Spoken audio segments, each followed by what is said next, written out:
우연히 출근길에서 끌차도 없고 뭐 흔한 유모차나 리어카도 없이 폐지 더미를 머리에 이고 허리에 묶고 이제 15도 정도 되는 경사 아스팔트 길을 올라가는 어르신을 보게 됩니다. 비공식적인 통계로는 175만 명이라고 하고요. 나라에서 통계 조사한 거는 한 6만 명 가량이 됩니다. 그때 좀 결정했던 것 같아요. 마음속으로 이분들을 지원하고 또 이분들과 함께하는 무언가를 만들자.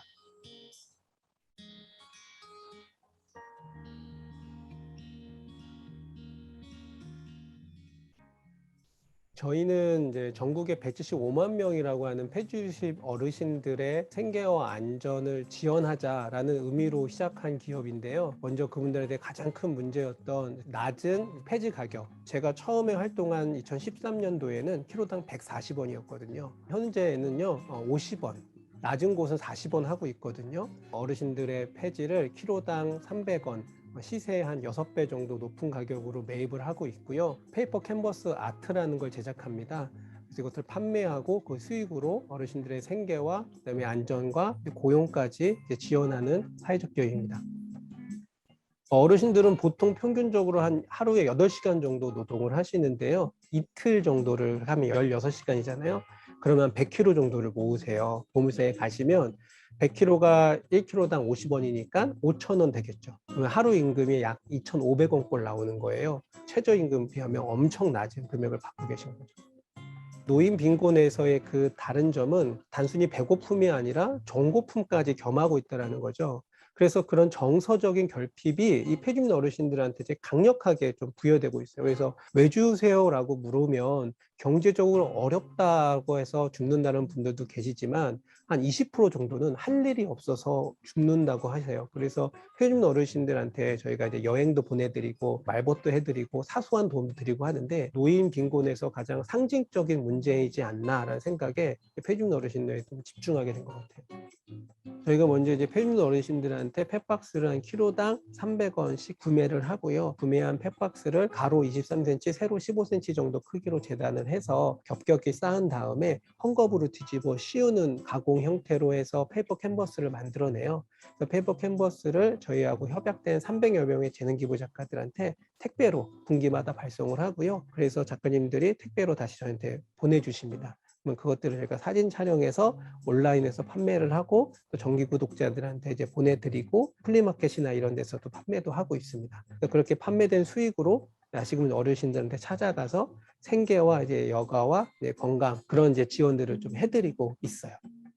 가장 뿌듯했던 거는 16년도에 저희 이게 학교 앞에서 이렇게 폐지를 주우시던 분이 계셨어요. 그때 당시 러블리페이퍼 초창기였거든요. 러블리페이퍼라는 그런 걸 하고 있는데 이런 폐지 어르신들을 지원하고 함께하는 기업입니다. 제가 나중에는 어르신들도 이렇게 고용하려고 합니다. 연락처 좀 주세요. 그래서 연락처를 받고 그다음부터 좀 관계를 맺었거든요. 그분을 올해 이제 고용하게 됐어요. 그분이 이제 감사하다, 너무 고맙다고 계속 얘기하시는데요. 그런 거 볼 때 좀 뿌듯하더라고요. 이제 주어진 약속을 이제 어르신들하고 했고, 그 약속을 이제 지켰고, 이런 관계들을 좀 지켜낼 수 있는 것, 그게 저한테 가장 뿌듯했던 시간인 것 같아요.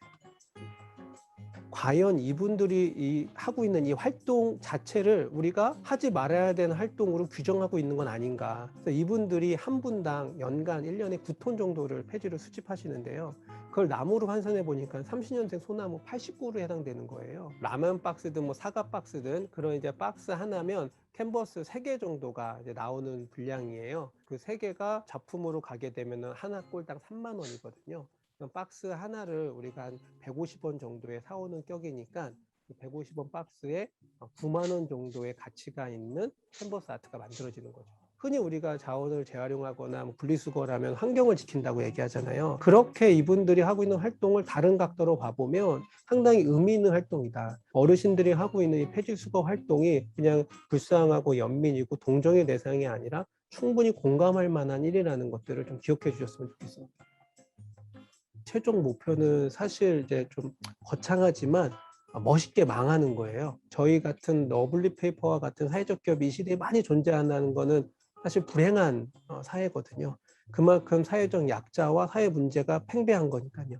그래서 저희가 폐진 어르신들을 보는 우리의 시각을 좀 공감적 시각으로 바꾸고 좋은 일자리를 많이 만들면 더 이상 러블리 페이퍼가 필요 없는 세상이 되지 않을까. 그럴 때 저희가 당당하게 좀 멋있게 사업을 다 망하고 내려놓고 좋은 사회를 위해서 박수치면서 떠날 수 있는 그런 꿈을 꾸고 있습니다.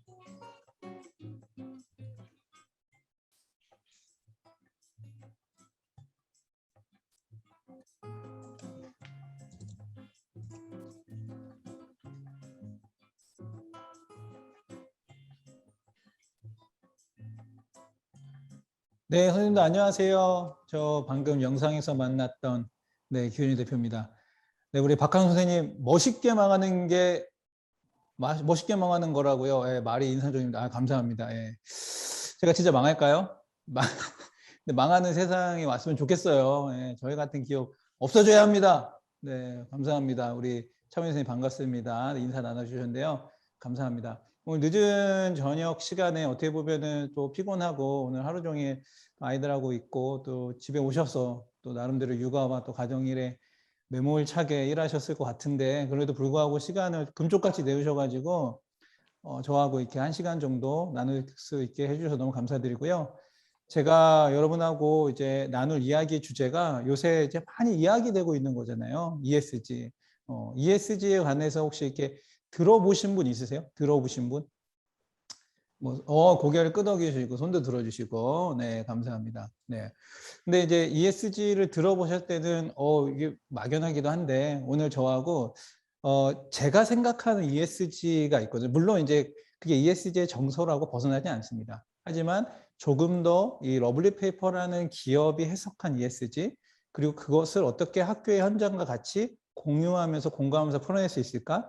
뭐 이런 부분들에서 좀 이야기가 나누는 시간이 됐으면 좋겠습니다.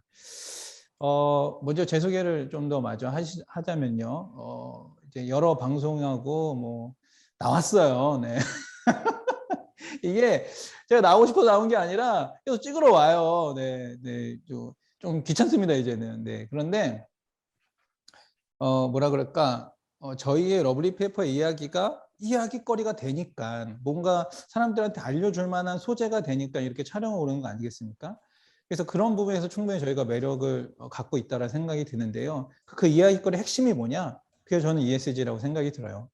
그리고 보시면 여러 뭐 상도 받았는데 최근에 저희가 그 고용노동부 장관 표창상을 받았거든요. 전국에서 10개만 사회적 기업 중에서 10개만 주는 그 상을 저희가 받았습니다. 네. 상금은 없더라고요. 네. 상패만 줬어요. 네. 뭐 이런 상이 다 있나 싶었는데 어쨌든 주니까는 감사하긴 했어요. 네. 사회적 기업 러블리페이퍼. 네. 아, 감사합니다. 네. 그래서 어쨌든 저희는 뭐 이런저런 이제 활동을 하고 있습니다. 제가 이렇게 있는 이력 중에서 가장 내세우는 이력이 뭐냐면 여기 보시면 네이버 실검 1위. 예. 유튜브 114만 뷰. 예. 아. 제가 여기서 유튜브 100만 뷰 영상 만들 수 있어요, 지금. 제가 갑자기 지금 여기서 선생님한테 육두 문자를 날리면서 막 욕하고 막 이러면요. 이게 지금 다 녹화되고 있거든요, 이게 지금. 그게 바로 이제 유튜브로 올라간다. 그러면 이제 사회적 기업 러블리 페이퍼 기후진 대표 실체. 뭐 이러면서 이거 100만 뷰 그냥 뜨거든요. 근데 이 114만 뷰 나온 영상이 앞서 여러분이 보셨던 그 영상이거든요. 그런 어떤 자극적인 거 없잖아요. 그냥 잔잔하잖아요. 예. 너무 깊게 보면 좋을 수도 있는 그런 영상이에요. 그런데 114만 뷰가 나왔다는 거는 뭔가 있다. 근데 거기에 댓글이 3,300개가 달렸는데 놀라운 게 악플이 없어요. 예. 못 믿겠으면 찾아보셔도 돼요. 러블리 페이퍼 유튜브에. 뭐 저희 조회수가 느는 거니까 좋아요. 근데 악플이 하나도 없어. 악플이. 아, 이거는 우리나라 사람들 정말 대단한 사람들 많거든요. 각양각색에. 근데 악플을 달지 않았다는 것도 저는 정말 중요한 이력이라고 생각해요.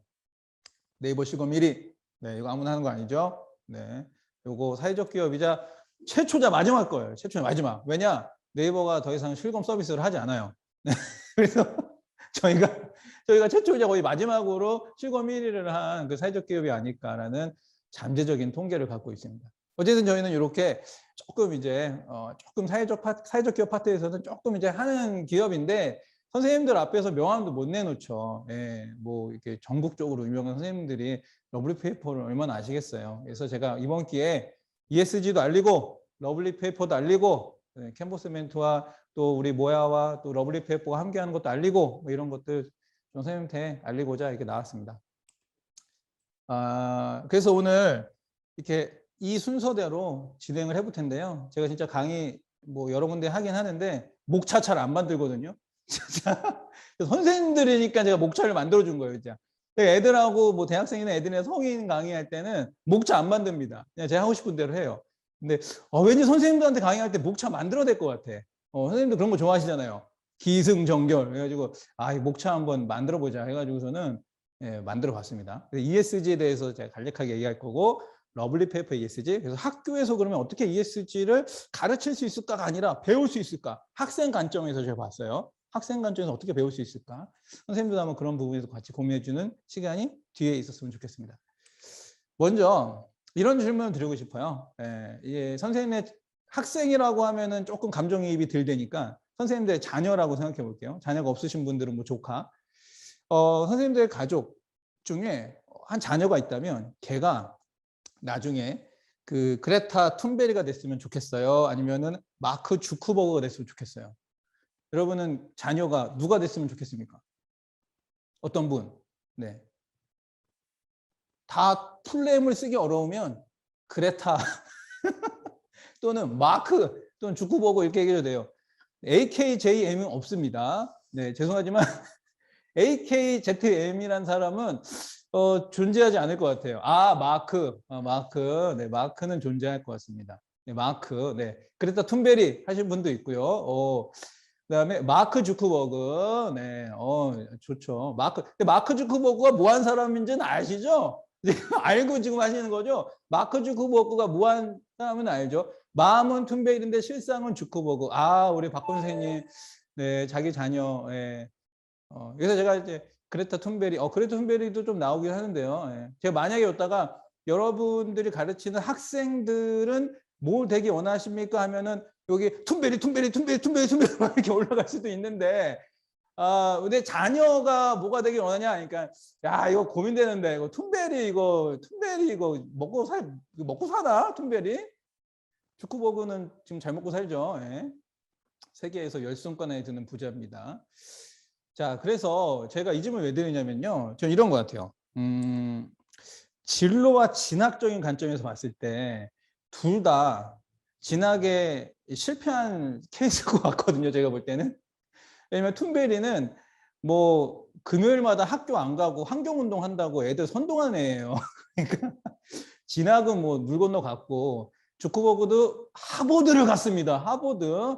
그런데 이제 중간에 중퇴를 했죠. 본인이 학교를 때려치고 나왔어요. 근데 돈을 너무 잘 버니까 하버드에 기부금 팍팍 주니까 하버드에서 명예학사를 줘가지고 졸업을 시켰는데, 어쨌든 이 진학 쪽에서는 둘 다 조금 뭔가 획을 긋지 못했는데, 이 진로 쪽에서는 확실한 획을 걷죠.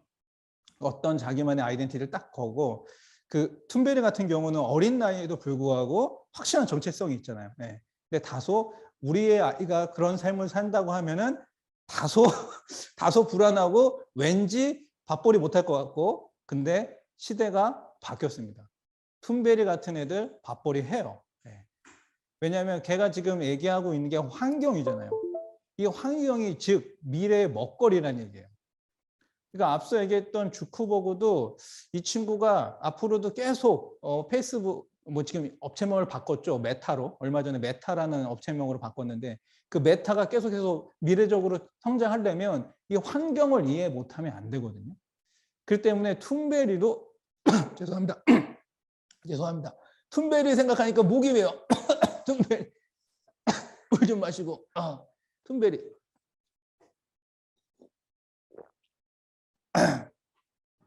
툰베리도 먹고 살리지 걱정하지 않는 시대가 왔다는 얘기예요. 그래서 여러분이 이제 고민 없이 내 자녀가 툰베리처럼 된다 하면 좋아, 툰베리 좋아, 이래도 됩니다. 어떤 걱정 고민 없이, 돈 상관없이. 주크버그도 좋죠. 그래서 제 아들한테 물어봤어요.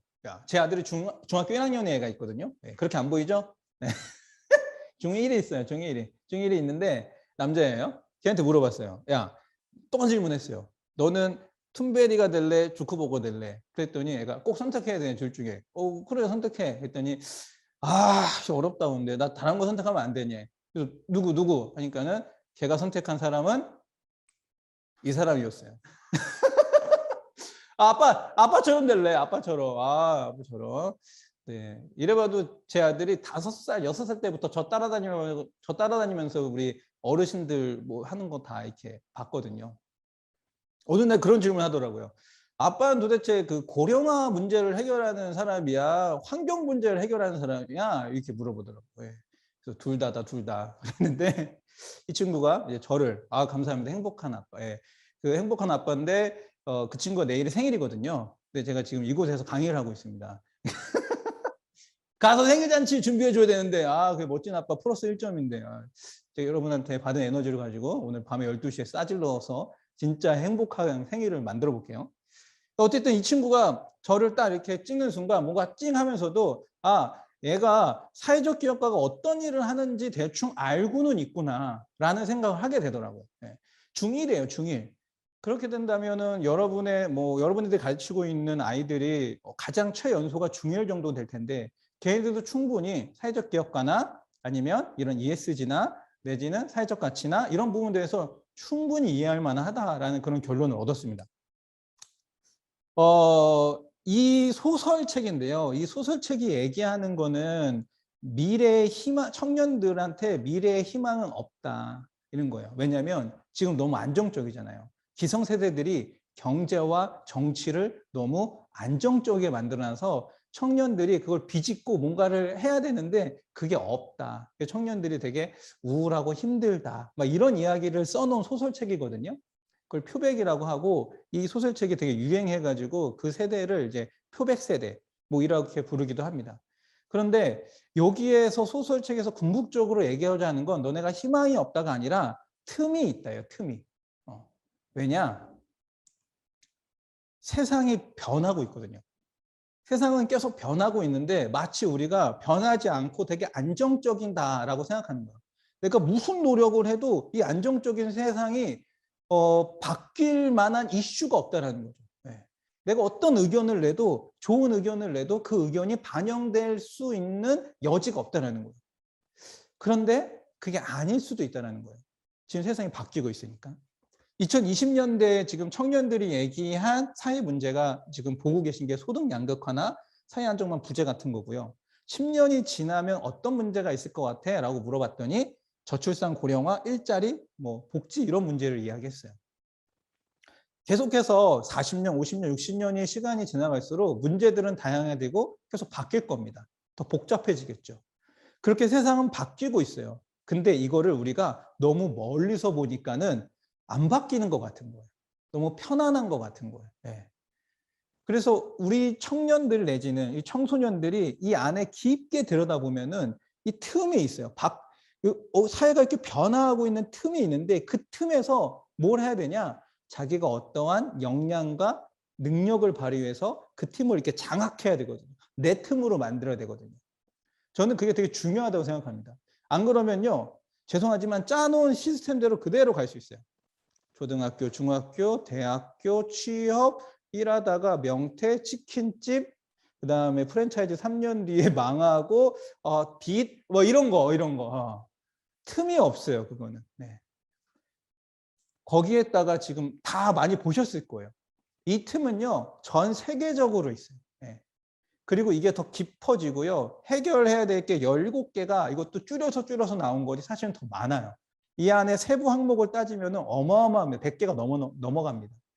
그러니까 이러한 틈들을 우리가 좀 지역적으로, 세계적으로 볼 필요가 있어요.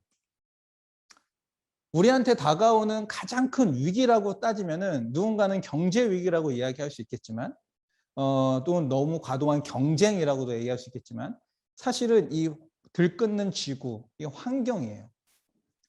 이 환경의 위기가 아주 예전부터, 예를 들어서 70년대 후반부터 이슈돼가지고 이 환경을 어떻게 해야겠다라고 말만 했지, 실제로 우리가 피부로 와닿지 않으니까 아무런 행동의 변화가 일어나지 않았거든요.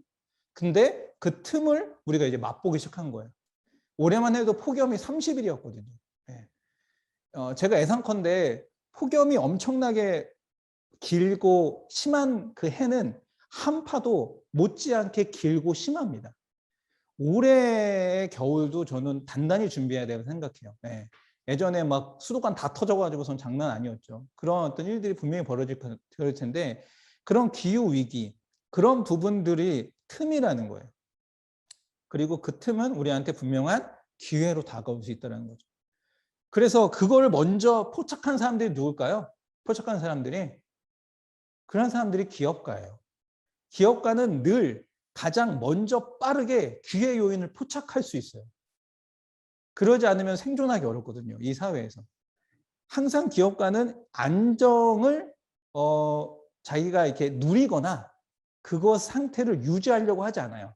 항상 이제 불안정하려고 하죠. 역동하려고 하고 그 틈을 찾아서 내 걸로 만들려고 하는 게 기업가예요. 그 기업가가 새롭게 본 역량이 바로 뭐냐면 ESG라는 겁니다. 그러니까 ESG는 다분히 비즈니스적인 용어예요. 근데 선생님들한테 제가 비즈니스적인 강연을 하러 온 건 아니잖아요. 이 비즈니스적인 용어인데 기업가들이 왜 이렇게 막 퍼져 있던 ESG를 기업적 요소로 갖고 왔냐? 그건 제가 앞서 얘기했던 그 틈, 그리고 그 기회 때문에 그런 거예요. 그래서 좀 더 자세히 보면요. ESG에 대해서 이제 뭐 잘 모르시는 분들은 이렇게 해석할 수도 있겠죠. EBS의 자회사냐? 아닙니다. 네. 새로 나온 뭐 MSG, 뭐 새로 나온 조미료냐? 아니에요. 네. 뭐 ESG 워너비, MSG 워너비, 상상을 더해서 뭐 이런 거 있잖아요. 노래 더 잘하는데 제가 그런 거 아니에요. 네. 그런 거 아니고요. ESG 이런 거예요. 환경적, 사회적 지배구조. 예. 아까 누가 이제 환경적, 사회적까지 맞췄는데 정부라고 하셨는데 정부 아닙니다. 가버먼트 아니고요. 거버넌스예요. 그래서 환경적, 사회적 지배구조인데 기업들이 이거를 보는 이유가 있다는 얘기예요. 예. 왜 보냐면요. 이렇게 설명해 볼게요. 여기 맨 끝에 한 글자만 기억하셔야 돼요. 투자. 기업은 돈을 벌어내잖아요. 기업이 물건을 팔아서 버는 돈도 매출이지만 상장한 기업들, 우리나 코스닥이나 나스닥이나 상장한 기업들은 주로 주식 거래를 통해 가지고서는 투자를 받아 가지고 이익을 더 증식시키잖아요. 기업 가치를. 그러니까 투자를 받아야 되는데 이렇게 생각하는 거예요. 야, 이 기업이 미래에도 지속 가능하게 영업과 비즈니스를 영위할 수 있을까? 의 질문에 답하려면 ESG를 똑바로 하고 있는지를 봐야겠다라는 거예요. 이전에는 뭘 봤냐면요. 영업 매출, 그다음에 영업이익 이런 거 봤어요. 이런 거. 딱 그 재무적인 평가만 가지고서는 영업이익이 늘었어? 그나 이 주식 살래. 이런 거였거든요. 투자할래. 이런 거였거든요. 근데 그런 구조가 지속 가능하지 않다라는 구조를 이제 알게 되는 거예요. 누가? 투자사들이 먼저. 그러니까 기업한테 요구한 거예요. 너네가 이거를 지속 가능하게 하려면 환경적 그리고 사회적 지배구조를 똑바로 만들어. 그래서 니네가 지속 가능하다는 걸 우리한테 보여줘. 그러면 우리가 그걸 가지고서는 평가해서 투자를 해줄게. 그럼 너네는 그 투자를 받아서 더 영업이익을 내. 그래서 주주이익도 실현시켜. 이런 거거든요. 그래서 기업들한테 ESG가 되게 중요해진 거예요. 그리고 그 틈을 본 거죠. 내가 더 빨리 이거를 착안해서 더 빨리 디벨롭 시켜가지고 뭔가를 만들어내면 투자도 많이 받고 우리 기업 평가가 더 높아지겠구나. 이런 거를. 네. 그래서 ESG가 막 이렇게 막 광풍, 지금 거의 뭐 광풍이라고 해도 과언이 아닌데요. 정부가 이거에 불을 질렀어요. 뭐냐면, 자, 우리나라의 자산 2조 원이 되는 대기업이 한 117개 정도 됩니다. 코스닥에 상장한 것 중에. 그 기업들은 25년까지 이제 ESG 경영 공시라는 거를 무조건적으로 올려야 돼요. 그리고 30년에 되면 우리 코스피에 가입되는 상장사, 모든 상장사가 다 ESG를 경영 공시하게끔 법으로 이제 정해놨어요. 그러니까 이제 더 발등에 불이 떨어진 거죠. 그래서 ESG를 어떻게든 그 숫자를 좋게 만들기 위해서. 어쨌든 이거는 정량적인 숫자가 딱 지표로 나오는 거거든요. 왜냐하면 기업 평가, 경영 공시이기 때문에 그걸 더 좋게 하기 위해서 어마어마한 일들을 계속 벌이고 있다는 거예요. 거기에 이런 여러 세계의 어떤 유럽, 미국, 영국, 일본 등은 이미 저희보다 조금 더 한 발 앞서서 ESG에 대해서 적극적으로 정량화시키고 기업에 적용해서 그런 어떤 비재무적인 투자의 여건들을 만들어내고 있어요. 어떤 세상이 변하는 걸 가장 먼저 직감한 이 기업가들이 그거를 나의 어떤 기회로 착안해서 하고 있는 ESG, 그러면 그것이 우리의 삶과 뭐 관계가 없다. 그건 기업들의 논리다. 이렇게 이야기할 수 있겠죠. 그런데 이 부분이요. 이렇게 공공기관까지도 영향을 미치고 있어요. 그래서 우리나라에서 하고 있는 공공기관에서도 ESG 경영해라. 이렇게 이야기를 하고 있고요. 또 대학에서도 세계 대학, 국내 대학에서도 ESG 위원회를 만들고 있어요. 대학이 무슨 기업가들이 하는 제품을 만들거나 뭐 서비스를 만들거나 그런 거 아니잖아요. 그런데 왜 이들은 이런 거냐? 이들도 똑같이 본 거예요. 기업의 비즈니스적으로 ESG가 환경적, 사회적 지배구조라는 측면에서 어떤 틈이 있고 이걸 내가 기회로 포착할 수 있다면 우리 공공기관도 똑같다. 우리도 이것이 기회 요인이 될 수 있다. 그리고 대학도 똑같다. 우리도 기회 요인이 될 수 있다. 이렇게 해석을 하는 거예요. 그래서 우리는 어떻게 우리의 어떤 경영과 운영을 환경적으로 할 수 있고 어떻게 사회적으로 할 수 있고 우리의 의사결정을 어떻게 투명하게 그리고 민주적으로 할 수 있을까라는 거에 대해서 고민하기 시작한다는 거죠. 모든 조직 체계에서 하고 있어요. 그러면 여러분 어떻게 생각하세요? 이 대학교 밑에 어디가 도달할까요? 제가 봤을 땐 고등학교가 도달하고요. 그 다음에 중학교가 도달하고요. 그 다음에 초등학교가 도달하고요. 그 다음에 유치원이 도달하고요. 거의 모든 조직이라고 할 수 있는 가정을 제외한 어떤 형태의 조직에서도 이제는 ESG가 거의 어떤 핵심적인 그 기업과 그 조직의 평가 내지는 운영의 방법, 아주 중심적인 운영의 요체 이렇게 해석될 여지가 매우 크다라는 거예요. 근데 우리는 그 지금 출발점에 딱 서 있어요. 근데 아직 ESG가 너무 멀리 있는 거죠. 그냥 저 기업들이 하는 거. 근데 우리는 지금 이것들을 바로 앞으로 손으로 끌어당겨다가 우리 교육에 접목시켜 볼 수 있다고 저는 그렇게 생각이 들었어요. 참고로 제가 그 이전에 이제 이 러블리 페이퍼라는 거를 창업하기 전에 대안학교 교사였거든요. 그래서 대안학교에서 아이들을 가르치는데 주로 저는 이제 전 한국사 가르치는 선생님이었어요. 한국사 국사 선생님이었는데 그래서 이 한국사를 가르치는 것과 사회적 가치와 환경적 가치는 전혀 이제 뭐 믹스가 안 되는 거잖아요. 그런데 이걸 어떻게 믹스할까 하고 고민하는데 도저히 방법이 생각이 안 나더라고요. 그래서 그냥 새로운 과목을 하나 만들어 가지고서는 제가 애들한테 가르쳤던 기억이 나는데요. 그럼에도 불구하고 이 아주 30명도 안 되는 그 대안학교에서 이미 제가 인식을 하니까 어떤 가르치려고 하는 교사가 그걸 인지를 하니까 다른 수업이라도 편성해서 애들한테 가르쳐야겠다라는 그 필요성이 딱 쓰더라고요. 제가 오늘 여러분한테 한 가지 딱 주고 싶은 건 여러분 마음속에 ESG도 이제 애들한테 가르쳐야 되는 애들이 ESG를 이제 배워야 되는 그런 거구나 라는 생각을 하셨으면 하는 게 사실 제 개인적인 바람이에요. 네. 그래서 이제는 제가 멋진 아이를 하나 데리고 왔는데 이 아이는요 자존감의 다리를 딱 갖고 있어요. 쓰러져도 회복 탄력성으로 다시 딱 일어나요. 네, 멋있죠. 그 가슴에는 공감해요. 다른 사람들과 공감하고 사회 이슈들 이런 환경의 변화에 다 공감을 해요. 그리고요 머리는요 어떤 문제가 닥쳐도 그거를 피하지 않고 해결하려고 노력해요. 네, 그리고 실제로 해결해내요. 이렇게만 있어도 상당한 멋진 애입니다. 네, 상당히 멋진 애요. 그런데 이제 제가 완벽한 애를 만들어 볼게요.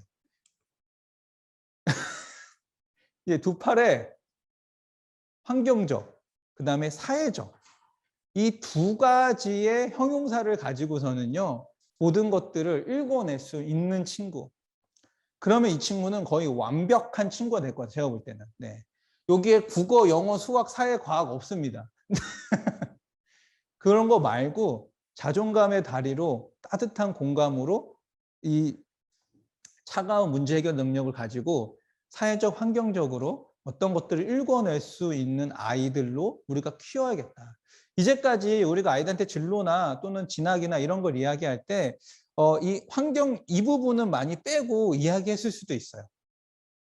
이게 어떤 전인격적인 교육에서 나선형으로 초, 중, 고를 거쳐가지고 대부분 이야기되는 부분일 수도 있습니다. 또 기업가 정신 교육이나 아니면 창업교육 내지는 어떤 여타의 진로 수업에서도 이런 부분들은 많이 좀 회자되고 있어요. 그런데 거기에 우리가 이제 하나 무기를 실어주자고요. 이런 애가 정말 세상에서 날개를 필 수 있는. 예. 그래서 좀 먼저 여러분한테 간접 경험이라도 해드리고 싶어가지고선 제 이야기를 좀 준비했어요. 저는 사회적 기업을 운영하고 있는 대표잖아요. 그러니까 사회적 기업이라는 것 자체가 ESG에 너무나도 잘 맞는 기업 구조예요. 어떻게 되냐면 이게 사회적 기업을 설명하는 한 줄 문장입니다. 사회적 목적을 추구하면서 비즈니스를 수행하는 기업. 너무 간단하죠? 근데 여기에 ESG가 다 있어요. 일단 사회적 목적을 한데 이 사회적, 소셜이 있고요. 그다음에 비즈니스 방법을 찾는데 환경적인 방법, 환경적인 비즈니스 운영 방법을 가지고서는 해결하고자 합니다. 그다음에 기업을 운영하는 구조가 바로 이렇게 투명하고 민주적이에요. 사회적 구조, 사회적 기업은. 그래서 뭐 이런 말까지 들으면 좀 그렇지만은 이사회를 구성할 때 근로자 대표를 무조건 이사로 한 명 이렇게 넣어야 돼요. 네, 근로자 대표를. 그 정도로 민주적으로 운영되고 있는 기업의 형태가 이제 사회적 기업입니다. 그런 이런 사회적 기업을 우리 러블리 페이퍼가 이제 하나의 어떤 예시로 여러분들 설명을 드리면서 ESG가 사회적 기업에서 어떻게 실현되고 있을까? 그러면 학교 현장에서 이 ESG를 어떻게 적용해 볼 수 있을까? 그런 인사이트를 좀 드렸으면 좋겠는데요. 러블리 페이퍼라는 기업은 앞서 영상에서 보신 것처럼 폐지주의 어르신들의 문제를 해결하는 겁니다. 여기서 이제 사회적 이슈가 나오는 거예요. 네, 사회적 이슈가. 그리고 이 비즈니스 특징을 보면요. 4가지 특징이 있는데 여기서 환경적 그리고 어떤 그 이 기업만의 특색을 마음껏 이제 뿜어낼 수 있어요. 첫 번째는 세대 공감이에요. 청년과 노인. 제가 지금 몇 살처럼 보이세요, 선생님들? 중1 이제 그 아들이 있다고 그랬잖아요. 네, 저의 나이를 맞추신 분에게 제가 선물을 드리겠습니다. 네, 선물. 급하게 준비했네요, 선물. 네, 39, 40. 잠깐만요. 잠깐, 답이 나왔어요. 잠깐. 두 번 만에 답이 나왔어요. 40 얘기하신 분. 40 얘기하신 분만 지금 그거 잘 봐주세요. 저기, 제 화면. 지금 화면 좀 크게 잡히고 있는데 선물 드리겠습니다. 짠. 준비한 게 없어요. 죄송해요. 네. 하여튼 40 맞힌 분한테만 준 거예요. 41하고 42는 안 줬어요. 네. 40인데, 그리고 제가 이 러블리 페이퍼를 창업할 때는 그래도 33살에부터 했거든요. 33살? 그러니까 그땐 청년이었대잖아요. 지금부터 이제 뭐 8년 전이니까는 32살이구나. 8년 전이니까 32살 때 했었어요. 그땐 청년이었으니까 청년이 노인을 지원한다. 이 이야기가요. 되게 뭔가 사람들이 듣기에 좀 감동인데? 좀 이렇게 들렸던 것 같아요. 그러니까 예를 들어서 32살 청년의 문제를 가지고 막 이야기한다 생각해 보세요. 우리 너무 불공정한 거 아니야? 야, 우리 시대 왜 이래? 야, 이거 뭐 우리 스펙 쌓고 너무 과도한 경쟁 아니야? 너무 능력주의 아니야? 뭐 양육강식, 승자독식 뭐 얘기하면서 막 청년의 문제를 이야기했다 생각해 보세요. 그럼 사람들이 이럴 거예요. 그래 잘했어. 너무 그래 훌륭해. 이 정도 피드백? 근데 제가 세대를 뛰어넘어서 노년의 이야기를 꺼내와서 우리 어르신들 너무 요새 불평등하고 불공정해요. 우리 어르신들 삶도 너무 힘들어요. 이야기를 하니까 사람들의 반응이 대단해 이게 아니라 야 감동이다. 이게 오는 거예요. 그러니까 두 개의 반응이 다르죠. 이게 저는 세대 공감의 첫번이라고 생각해요. 우리 아이들한테 청소년의 문제, 청소년의 지금 힘든 사회생활 이런 거 막 가르친다기보다는 얘네들이 세대를 넘어서 어떤 사회 문제를 볼 수 있을까? 왜? 그 사회 문제는 얘네들이 나중에 미래 지금 해결하지 못하면 얘네들이 커서 겪을 문제거든요. 제가 이 노인 문제에 접근할 때 어떻게 생각했냐면 나도 늙겠구나. 나도 늙겠구나. 이렇게 생각했어요. 근데 이거 시작한 지 8년이 지났단 말이에요. 늙었어요. 백내장이 왔어. 앞이 안 보여 지금 막. 늙었어요. 앞으로 더 늙어가겠죠. 그렇죠? 그러니까 이게 어느덧 노인의 문제가 아니라 제 문제가 되어버리는 거예요. 모든 사회 문제는 그렇습니다. 그래서 그 사회 문제를 지금은 애들한테 1인칭으로 가르칠 수 없지만 나중에 애가 이 문제가 애한테는 1인칭화 될 수밖에 없다라는 거예요. 우리는 그런 논리로 애들한테 사회 문제를 접근시킬 수 있고요. 두 번째, 선순환 비즈니스 모델의 특징은 영상에서 본 것처럼 곳곳에 어르신들이 포진되어 있습니다. 쉽게 하면 이런 거예요. 기업이 이윤을 많이 내는 방법은 간단해요. 이 포인트기를 만들려면요. 가장 저렴한 원자재를 만드는 곳에서 원자재를 사용합니다. 가장 저렴하게 만들 수 있는 그런 노동력이 있는 곳에 맡겨서 만듭니다. 가장 비싸게 팔 수 있는 곳에 가서 팝니다. 그러면 그 중간 가격이 내 다 수익이에요. 이게 모든 기업이 그렇게 해요. 그런데 러블리 페이퍼는 영상에 본 것처럼 폐지를 남들보다 비싸게 사와요. 네. 이상하잖아요. 그렇죠? 이런 일반적인 비즈니스 모델에서 어긋나는 거잖아요. 언제 더 싸게 사야지. 수익이 더 많이 남지. 네. 그리고 이거 또 비싸게 팔지도 못해, 바보처럼. 에휴, 제가 바보예요. 이거를 비싸게 사가지고 제품을 만들어 비싸게 팔아야 되는데 비싸게 사와서 이제 적당하게 팔고 있어요. 네. 그러다 보니까는 이제 돈을 못 벌죠. 네. 아닙니다. 앞으로 더 벌 날이 많습니다. 네. 그래서 꼭 망하겠습니다. 그런데요, 문제는 이렇게 이 과정을 일반 기업은 이해를 못 하는 거예요. 근데 누가 이해해야 된다? 이 사회적 기업이 이해를 해야 되는 거예요. 네, 사회적 기업이. 네, 맞습니다. 가치를 어디에 두느냐. 그래서 저는 어르신들이 주운 펫박스가 단순히 펫박스로 안 보이고 이분들이 지역사회를 깨끗하게 만든 매우 친환경적인 활동의 결과물로 보이는 거예요. 그래서 그 활동에 그 노동비 있잖아요. 그것까지 더해주고 싶다. 그래서 시세 6배로 사는 거예요. 너무 간단하죠. 그래서 그렇게 산 거 가지고서는 업사이클 제품을 만들어요. 3번 업사이클 제품을 만들어요. 업사이클 제품 만들 때 어르신들을 고용해요. 그분들이 고용하면요, 생산율이 높아질까요? 떨어질까요?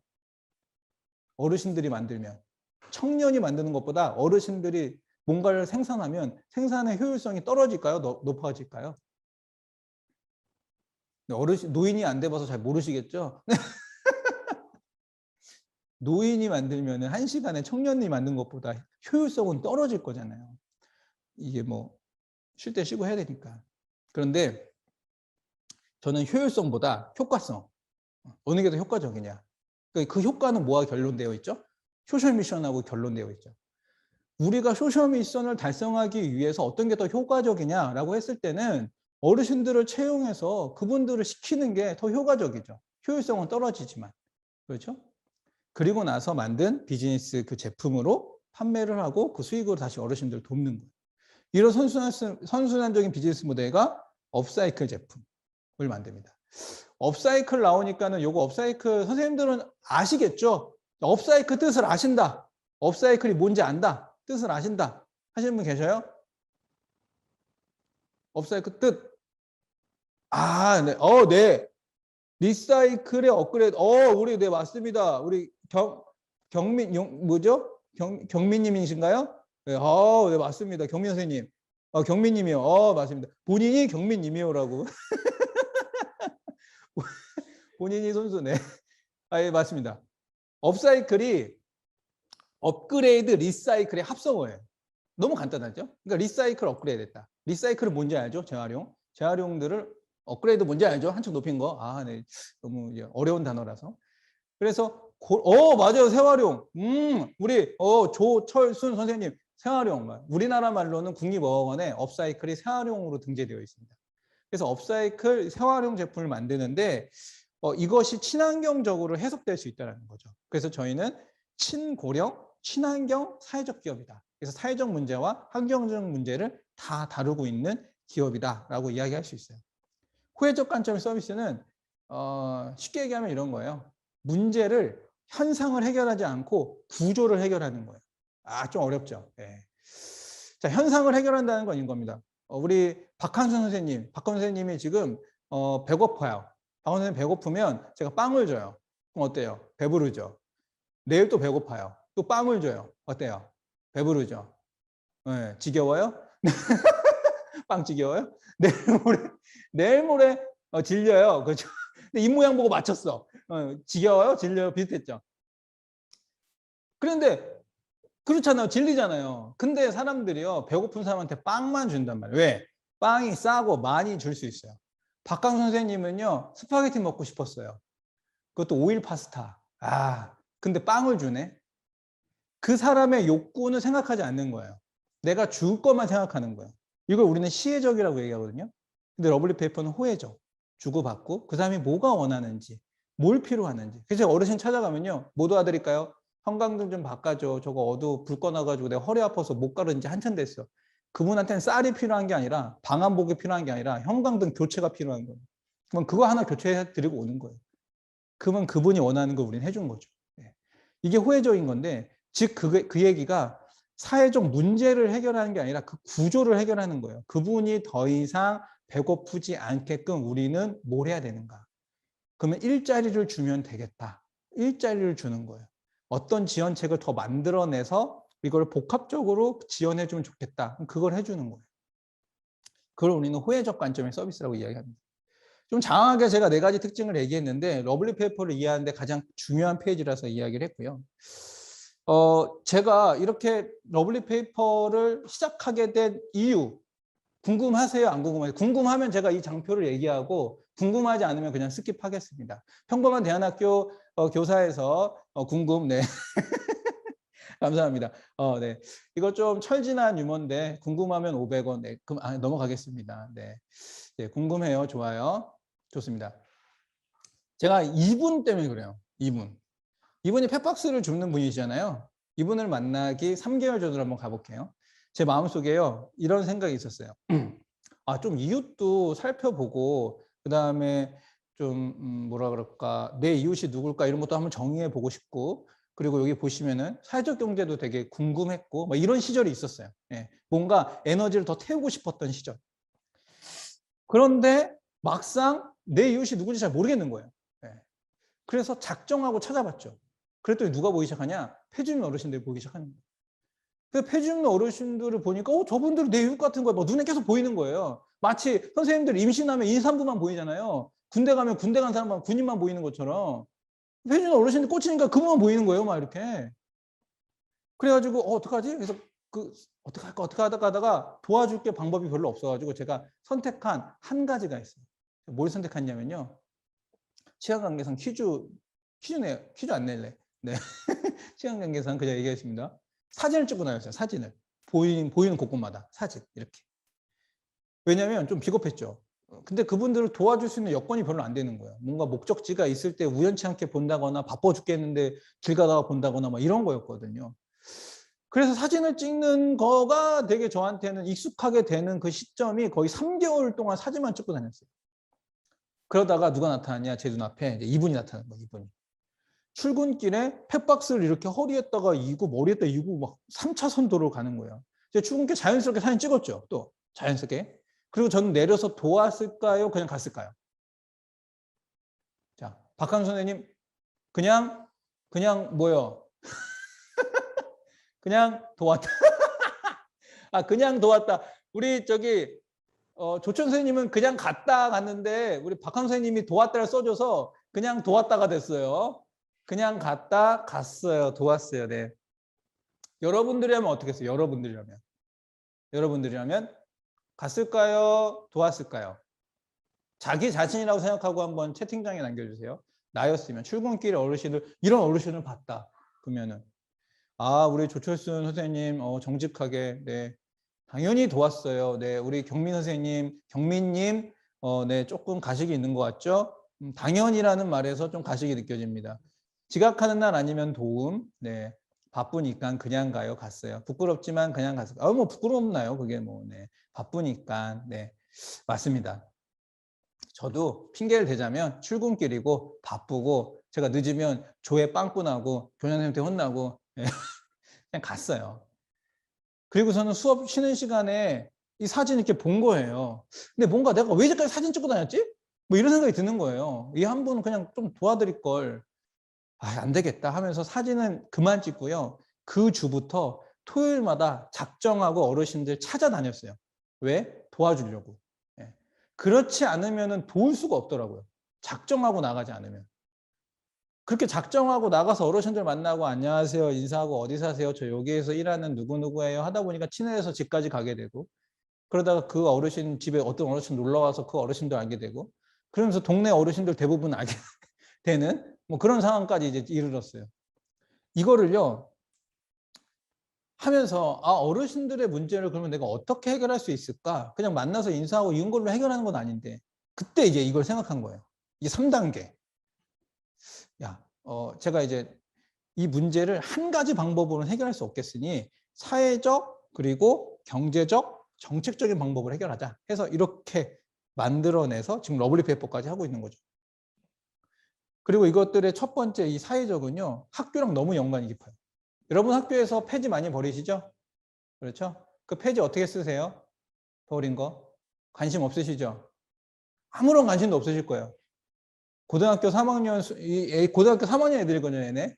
다 아시죠? 고등학교 3학년 애들이 웃을 수 있는 날, 유일하게 웃을 수 있는 날, 이날이에요. 이날. 이 어느 날이가 이날이? 곧 다가와요. 이날. 교과서 버리는 날, 그렇죠? 수능 전전날. 수능 전전날. 수능 이후에는 웃는 애도 있고 못 웃는 애도 있으니까. 예. 수능 전전날, 애비 소집이 그 전날 다 버리고 가거든요, 책을. 수능 이후에 애들이 학교 안 나오고 학교 나와도 말을 안 들어가지고 다 버리고 가는데, 이때 애들이 너무 재밌게 웃는데 이 저 책을 저희가 기부받기 시작하는 거예요. 야, 버리는 책 그냥 버려서 고물상으로 가서 그게 학교 행정비로 들어가잖아. 그거 그렇게 하지 말고 우리한테 기부해줘. 그러면 우리가 그거 가지고 그 학교 동네에 있는 폐지는 어르신들 도와줄게. 얼마나 의미가 있어요. 그렇죠? 그래서 이름도 멋있게 줬어요. 사랑의 책거리. 뭐 이런 식으로. 그래서 고등학교 놓고 하니까 선생님들이 너무 좋다, 너무 좋다 해가지고 입소문 내가지고 한 학교, 두 학교, 세 학교, 네 학교 막 이렇게 하게 된 거예요. 너무 감사했죠. 그래서 이 어르신들을 더 도울 수 있겠어요.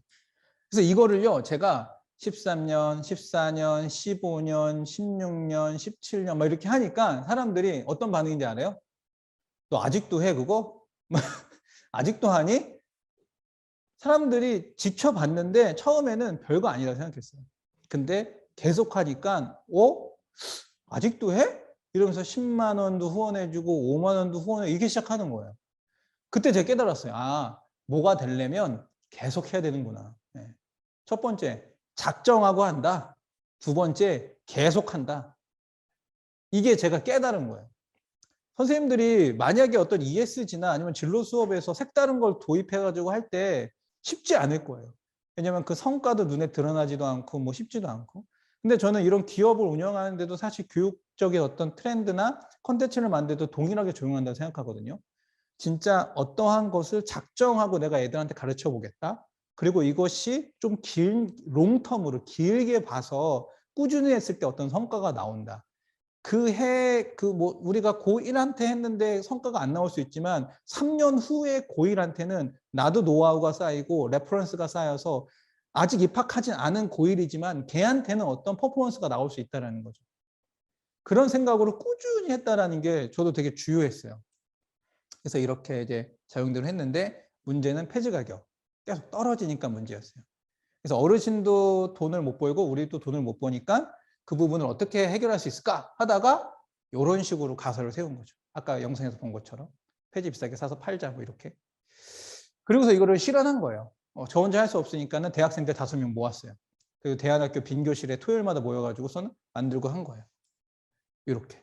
지금은 좀 잘 만듭니다. 아주 경제적으로 효율적으로 잘 만드는 편인데 처음에 만들 때는 이제 형편없었어요. 그렇게 해서 만들어진 캔버스. 근데 이 캔버스가 시중에 5,000원, 우리는 이제 5,000원에 팔아야지 이윤이 남는 구조인데 시중엔 1,000원밖에 안 되는 거예요. 그러니까 5배 비싸잖아요. 아무리 ESG를 갖다 붙여도 이거 5배 비싸니까 사람들이 안 사줄 거예요.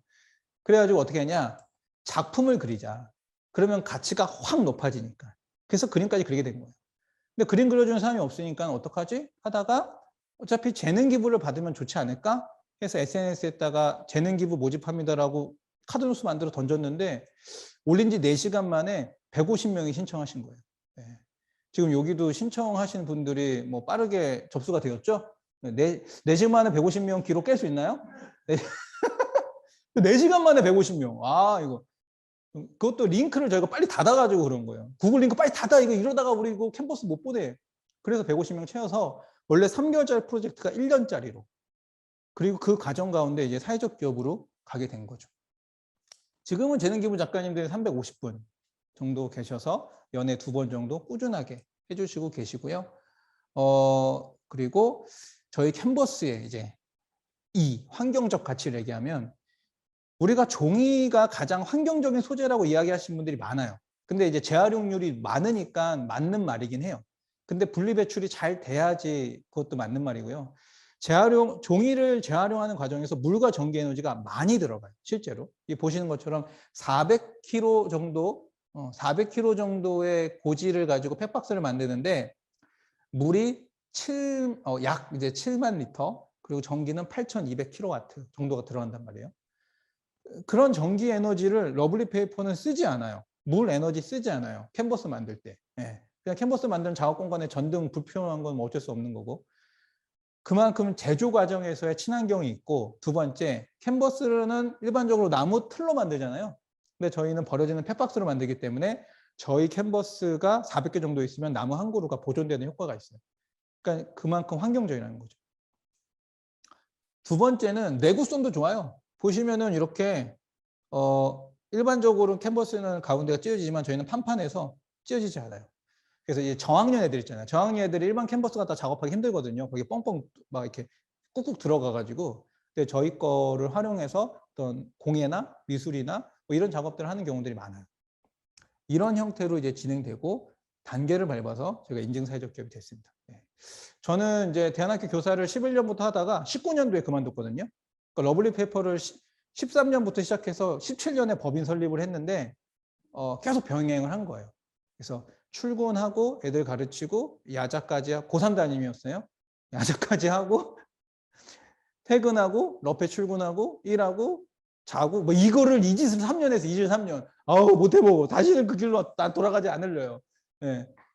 고3 때도 그렇게 뭐 열심히 공부한 적이 없는데, 그래가지고 결국은 이제 병도 나고 그랬는데 어쨌든 여담이고, 그래서 어르신의 삶은 바꿨죠. 예, 제 삶도 바뀌었지만 어르신들도 오시고 하는데, 요거 한번 인터뷰 들어볼게요. 러블리 페이퍼에서 일도 하게 되셨는데 어떠셔요? 그 하기 전과 하고 나서. 하고 나서는 꼭 초등학교 갈 때 소풍 가면 마음이 들지, 이러는 날 어딘가 모르게 재밌고 그렇게 좋더라고요. 이상하게 그렇게 좋아요. 돈을 떠나서도 그렇게 그냥 여기 와서 그렇게 하고 엄마를 만나서 이야기도 하고 여기 나오는 게 그렇게 좋더라고. 즐겁고 그 설레임. 아니 우리 소풍 가려면 설레임 같이 네. 그렇게 좋아, 즐거워. 마음이 그냥 즐겁더라고. 네. 지금 어르신 하는 말씀 중에서 딱 저는 기억이 나는 키워드가 2개예요. 네네. 선생님들은 어떤 게, 그렇죠. 즐거움, 설레임, 맞아요. 저도 딱 기억나는 2가지였거든요. 제가 어르신 인터뷰할 때요, 저는 사실 이런 기대했어요. 러페 와가지고 돈 더 많이 벌어서 좋다.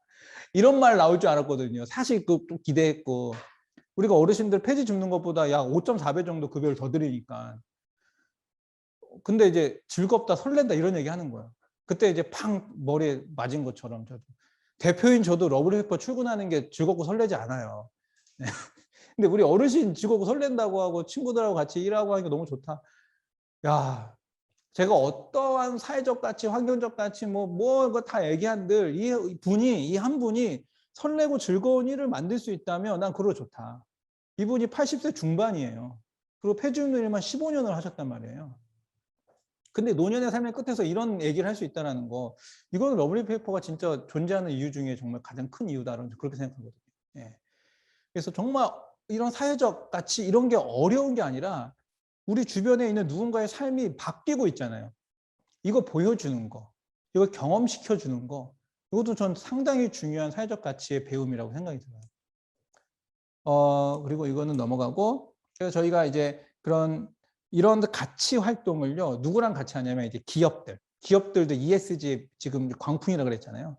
그래서 저희의 사회적 기업의 그런 어떤 사회적 가치, 환경적 가치를 같이 연결해서 기업과 이런 사회공헌 활동을 같이 하고 있고요. 학교도 같이 해요. 학교 같은 경우는 주로 환경적 수업, 그러니까 업사이클 수업, 자원순환 수업 이런 걸 할 때 이제 저희가 개발한 교육 키트와 그런 컨텐츠를 가지고서는 같이 진행도 합니다. 네. 이런 식으로 진행이 되고, 그때 이제 진행하고 있는 이 북극곰이에요. 오늘 선생님들한테 이제 드리려고 이제 선물로 가져온 거 북극곰. 예. 근데 여기도 보시면은 펫박스가 어르신들한테 고가로 산 펫박스 1000이 하나 있는데, 이 1000은요 호텔에서, 여러분 호텔에서 주무시면 침대 시트 있잖아요. 그게 부분 얼룩지고 이러면은 다 소각 처리해요. 폐기 처리하거든요. 그거를 저희가 기증받아 가지고서는 깨끗한 부분만 잘라서 이렇게 쓰는 거예요. 예. 그것도 버려지는 이제 그런 쓰레기를 쓰는 이제 제로 웨이스트죠. 이게 두 가지를 이제 재활용해서 이런 이제 그 업사이클을 체험해 볼 수 있는 예쁜 액자를 만들고, 북구곰이라는 이미지를 넣어서 뭐 때로는 이제 환경적인 교육까지, 북구곰의 기후변화 생태, 이런 멸종 위기 동물, 이런 이야기도 같이 넣어서 콘텐츠를 만들어 볼 수도 있어요. 이런 식으로 저희가 활용을 하고 있습니다. 뭐 모델비가 없어서 제 아들, 딸을 넣었어요. 다 돈이잖아요. 네, 그래서 피자 한 판으로 퉁쳤어요. 예, 그러니까 중1 이제 초인데 예, 즐겁게 만들어주고 있죠. 네, 감사하게도 이런 식으로 하고 있는데요. 네, 여기서 이제 저희가 지금 뭐 이런 키트들을 활용한 이제 학교에서 ESG 또는 환경적 사회적 가치를 어떻게 설명할 수 있을까 할 때 러블리 페이퍼가 하고 있는 실제 사례를 말씀드리면, 시흥의 S고등학교 같은 경우는 이제 저를 초청해가지고서는 ESG 캠프 중에 한 꼭지를 맡겨주셨어요. 그래서 제가 이런 앞서 얘기했던 그런 사회적 가치, 환경적 가치에 대한 러블리 페이퍼 사례에 대해서 이야기하고 북구곰 키트를 같이 만들어보는 그런 시간을 가졌고요. 그 다음에 기후변화 탄소 중립 마을 연계해서, 이것도 불가피로 시흥의 또 H고등학교인데, 여기는 우리나라의 탄소 중립 시범 학교가 있어요. 탄소 중립 시범 학교가 바로 시흥의 H고등학교인데, 여기서 탄소 중립 마을 연계 한마당이라는 큰 행사를 하는데, 거기서 저희의 키트를 이제 대량으로 구매해서 학생들이 직접 배워서 지역의 아이들과 지역 주민들한테 현장에 나와가지고서 이렇게 가르쳐 주면서 그런 환경적 가치나 뭐 제로 웨이스트나 아니면 어르신들, 폐주민 어르신들 이슈나 이런 것들 좀 알려주는 그런 어떤 이벤트를 했고요. 그 다음에 뭐 인천의 Y고등학교의 다수 같은 경우는 이제 자원순환, 쓰레기가 어떻게 만들어지고 버려지고, 인천 같은 경우는 제가 인천에 있거든요. 인천 같은 경우는 수도권 쓰레기 매립장 종료하는 그런 이슈가 되게 커요. 관련해서 이걸 어떻게 풀어내고 있는지에 대한 부분들을 강의도 하고요. 또 사회적 기업 관련돼서도 강의도 하고, 환경 강의도 업사이클 같은 경우 합니다. 그러니까 저희가 직접 나가는 경우도 있고, 저희 걸 그냥 북구곰을 구매하셔가지고 본인들이 환경 강의 나가는 케이스도 있고, 선생님들이 그냥 구매해서 애들한테 가르치는 경우도 있고, 뭐 다양합니다. 그렇게 케이스 바이 케이스로 움직이고 있어요. 현재까지는 약 이제 코로나 때는 이제 비대면으로 많이 운영을 해서 저희가 영상 콘텐츠를 다 드리는 어떤 형태로 갔고요. 현재는 15,000명 정도 이런 교육을 이제 이수하고 있습니다. 해외는 어떠냐, ESG 관련해서는요. 해외에서 ESG를 어떻게 교육하고 있을까? 제가 한번 살펴봤거든요. 그랬더니 핀란드 같은 경우는 환경 과목을 이제 먼저 이수해야 되는, 필수로 먼저 이수해야 되는 학점으로 선정을 해놨고요. 영국도 마찬가지고, 호주도 환경 과목이 필수예요. 이탈리아도 상당한 시간을 기후 환경 교육에 배정을 해놨고요. 미국 같은 경우도 올해부터 유치부터 쭉쭉 초등학교, 중학교까지 이런 기후변화 환경 교육에 대해서 체계를 가져가려고 하고 있습니다. 미국은 이슈가 좀 있었죠. 우리 트럼프 대통령이 그 파리 기후 협정에서 뭐 탈퇴할래 하고 탈퇴하고, 지금 바이든 행정부가 들어와서 다시 이제 재가입을 했는데, 그러니까 기후변화 이슈에 대해서 미국은 좀 민감해요. 다른 유럽보다. 근데 유럽들은 더 빨리 치고 나가고 있는 건 사실입니다. 그럼 우리는 어떨까요? 우리나라는 깜짝 놀라실 거예요. 환경과목 선택과 중학교는 몇 프로 될까요? 우리나라에서 환경 과목을 선택한 중학교 1%. 1% 너무 좀 작게 잡으셨는데 1% 너무 좀 짠데요. 네. 6.6%. 거기서 거기죠. 6.6%. 고등학교는 몇 프로 했을까요? 고등학교 좀 많아요. 고등학교는 21.9%. 와, 좀 되죠. 근데 여기에 함정이 있어요. 함정, 꼼수. 대부분이 고3 자습 시간으로 때우고 있어요. 선정모 해놓고 고3 자습. 이 꼼수. 예, 이게 있고요. 더 충격적인 건 전국 교원이 50만 명인데 환경교사가 몇 명일까요? 50만 명 중에 환경교사. 이거 정말 충격적이에요. 예측할 수 없을걸요, 아마? 50만 명 중에 0.1%%는 아니고 진짜 명으로 나요. 땡땡명. 보세요. 35명. 이 정도 되면 그냥 안 가르치겠다는 거잖아요. 그렇죠? 야, 우리 환경 안 가르칠 거야. 이거잖아요, 이거. 그죠? 그 말도 안 되죠. 네. 그 20년 기준이에요. 20년 기준. 네. 말도 안 되죠. 그래서 그러면 환경 과목을 환경 교사 가르쳐야 되나? 그 질문을 해보고 싶어요. 왜냐면 우리가 여러분 살면서 여러분 그냥 환경적으로 살아야 된다는 생각 안 하셔요? 분리수거도 잘 하시고 웬만하면 쓰레기 배출도 좀 줄이고, 왜냐하면 플라스틱 이슈가 많으니까 플라스틱 사용 좀 자제하고, 이런 생각을 우리가 좀 자연스럽게 하고 있잖아요. 근데 우리는 또 선생님들이고, 그런데 왜 환경 교육을 꼭 환경 강사만, 교사만 가르쳐야 되냐? 거기서 좀만 탈피한다면 우리는 다양하게 좀 교육할 수 있을 것 같다는 생각이 들어요. 예. 뭐 환경부에서 환경 교육을 장려하기 위한 그런 정책도 있어요, 사실. 이런 어떤 꿈꾸는 환경 학교라고 했는데 1, 2, 3, 4, 5가 있잖아요. 환경 과목 선택한 학교 아까 6.6%. 환경 교사 전담하는 교사 36명. 네. 근데 이 중에서 하나라도 불충식 하면은 지원 대상이 아니에요. 누가 해요, 이거를? 그렇죠? 그리고 이번에 이제 탄소 중립 시범학교, 중점학교를 교육부 외 5곳이 합심해서 환경부, 뭐 농림부, 산림부 막 이렇게 해가지고서는 이렇게 6곳이 만들었어요. 그래서 이렇게 지원금도 주고 하는데, 공통적으로 제가 얘기한 부서들이 어떤 부서인지 아세요? 산림부, 뭐 환경부, 교육부 뭐 이런데 어떤 부서인지 아세요?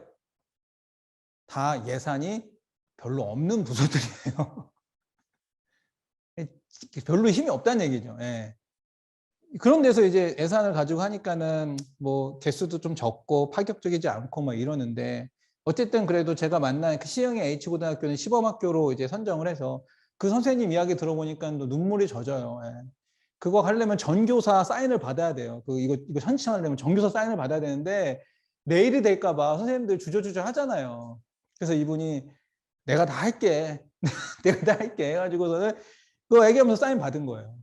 실제로 이분 혼자 다 하고 있는 거예요. 그래서 몇 개월 혼자 하니까 그제서야 이제 다른 선생님들이 와서 내가 좀 도울 일이 없을까요? 그래서 돕고 뭐 이런 식으로 지금 되고 있대요. 이분이 지금 고정문도 하고 있고, 그러니까 저는 정말 그런 게 필요할 것 같아요. 학교에 그래, 이런 ESG 사회적 환경적 가치를 좀 전할 수 있는 교육을 내가 전담해서 한번 해볼게. 작정하고 한번 길게 한번 해볼게. 이런 어떤 마인드를 갖고 있으신 선생님들이 있다면 저는 된다고 생각해요. 왜냐하면 국가나 기업이나 다른 사회적인 전반 분위기가 그렇게 가고 있고 학교에 지원을 하려고 하고 있거든요. 탄소 중립 어떤 그 5개 학교 선정되고 있는 학교에서 시행하고 있는 어떤 수업의 사례들이에요. 이것들은 지금 뭐 고등학교, 중학교가 많으니까 본다면 각각의 그런 어떤 그 교과 과목에서 이런 환경과 관련된 내용들을 적용해서 하고 있어요. 그러니까 꼭 환경교과 또는 진로교과 이렇게만 구분하는 게 아니라 수학 선생님이면은 수학과 관련된 뭐 자동차 탄소 배출량 구하기 뭐 이런 것들, 이거 다 탄소 배출 그 탄소 발자국 계산기 인터넷에 검색만 하면 다 나오거든요. 우리 아빠가 오늘 몇 킬로 탔어? 그거 검색하면 너네 아빠가 오늘 하루 동안 배출한 탄소 배출량이 얼마야? 다 계산됩니다. 예. 그런 부분들로 이제 적용을 해서 우리가 한번 수업을 진행해 볼 수 있다는 거죠.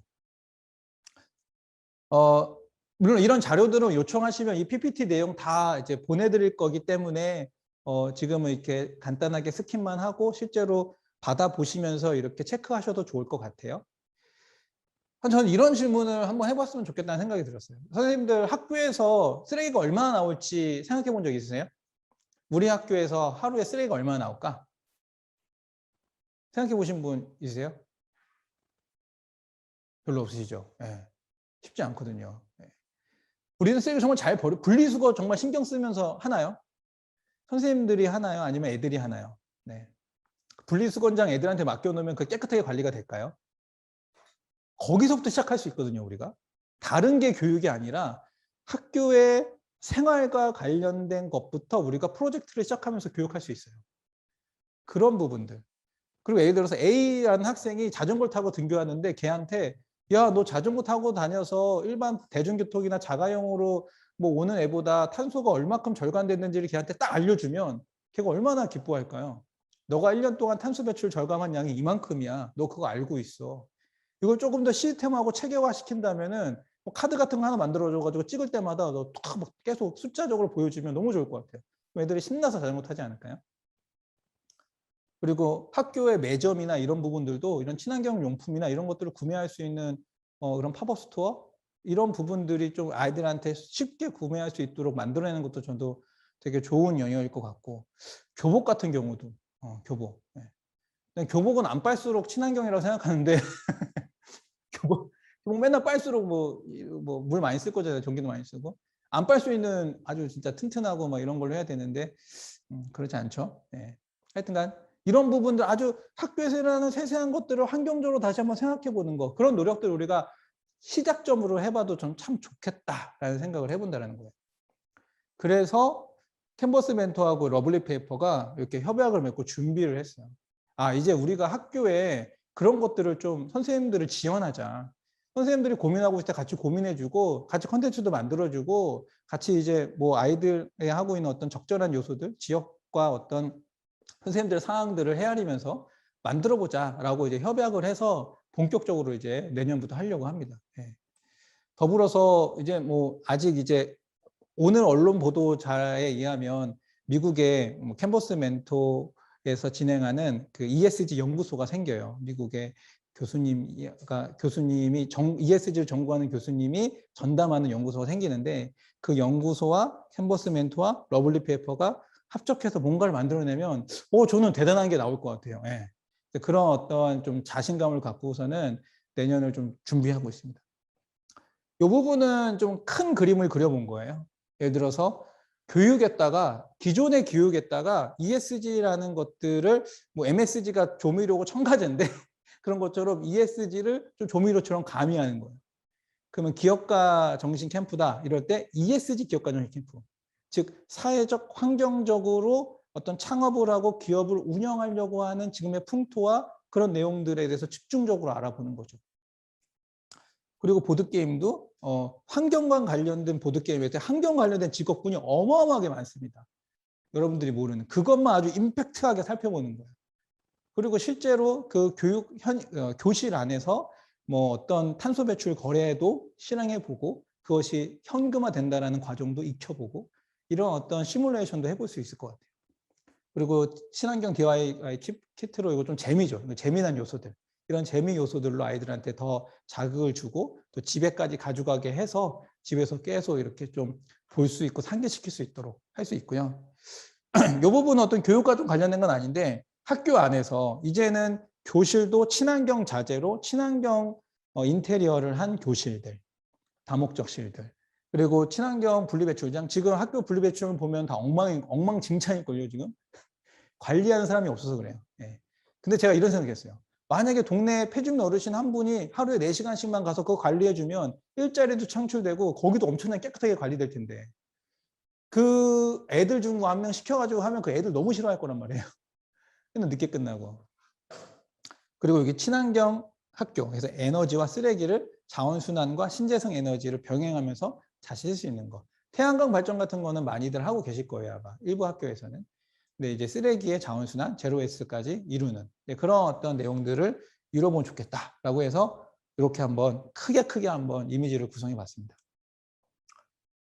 어쨌든 정리해보면 이런 겁니다. ESG가 저희한테는요, 어떤 진로적인 측면, 진학적인 측면에서 다 결로되어 있어요. 그래서 아이들이 앞으로 갈 방향에서 ESG를 빼고서는 뭔가를 자기를 서술하거나 아니면 어떤 기업의 동기를 이야기할 때 어떤 지원 동기를 얘기할 때 좀 부족할 수 있거든요. 이런 부분들은 채워줘야 되고, 그랬을 때 이제 개인과 지역, 마을이 바뀌고 결과적으로는 전 지구가 바뀔 수 있다. 그러니까 그 시작은 늘 작게 하잖아요, 우리가. 그런 마인드를 가지고 전 지구적으로 뭔가 변화를 이루면서 교육도 해야 될 거라는 생각이 들고요. 마지막으로 이런 말씀 드리면, 이제는 환경이요, 운동으로 바뀌는 시대는 끝났어요. 모두가 얘기합니다. 이제 환경은 교육이다. 그래서 우리가 어떻게 교육적으로 환경을 풀어내고 아이들이 그 시대에서 잘 살아갈 수 있을지를 유산으로 남겨주는 걸 너무나도 중요하게 생각해야 되는 시기라고 저는 그렇게 생각해요. 네. 감사합니다. 제가 예정된 시간 딱 맞춘 것 같아요. 1시간. 네. 요즘에서 제가 강연을 마치고요. 이따가 잠깐 질의응답에서 대답 때 다시 만나도록 하겠습니다. 감사합니다. 네, 우리 김효진 대표님께 다시 한번 큰 박수 부탁드리도록 하겠습니다. 네, 저희가 아마 김효진 대표님께서 질문을 드리고 싶으신 분들이 좀 있을 것 같아서 잠깐 요 시간을 좀 마련을 해보려고 하거든요. 잠시만요. 네, 제가 패드넷 주소를 하나 보내드렸습니다. 네, 여기다가 그 김효진 대표님께 궁금한 점, 그것들을 좀 남겨주시면은 하나하나 답변을 드리도록 하겠습니다. 자, 그래서 오늘 어떻게 좀 강의 어떠셨나요? 네, 뭐 질문을 남기고 싶으신 분들은 질문을 남겨주셔도 되고, 네, 패드넷에 좀 이따가 질문이 들어올 거거든요. 네. 오늘 강의 어떠셨는지도 남겨주셔도 좋고, 네. 아니면은 새롭게 보여주셔도 되고, 질문할 거 있으면 질문을 해주셔도 되고, 질문 많이 해주세요. 그렇게 해주시면 되고, 제가 먼저 뭐 질문이 아직 안 들어왔으니까, 맞아요. 더 많은 선생님들이 들었으면 좋았을 텐데. 이거 뭐 녹화했으니까 잘 쓰시겠죠. 진짜 들어보시면은 진짜 도움이 많이 되셨을 거예요. 이 환경적인, 이제 어디 가서든 선생님들께서 당당하게 ESG 나 아는데 이렇게 말하실 수 있지 않으실까 라고 생각이 듭니다. 저는 약간 조금 오늘 대표님께서 아까 그 어르신의 영상을 보여주면서 이렇게 사회적 가치에 대해서 말씀을 해주셨는데, 저는 대표님께서 진짜 그때 사회적 가치에 대한 좀 이야기가 좀 짧았던 것 같아요.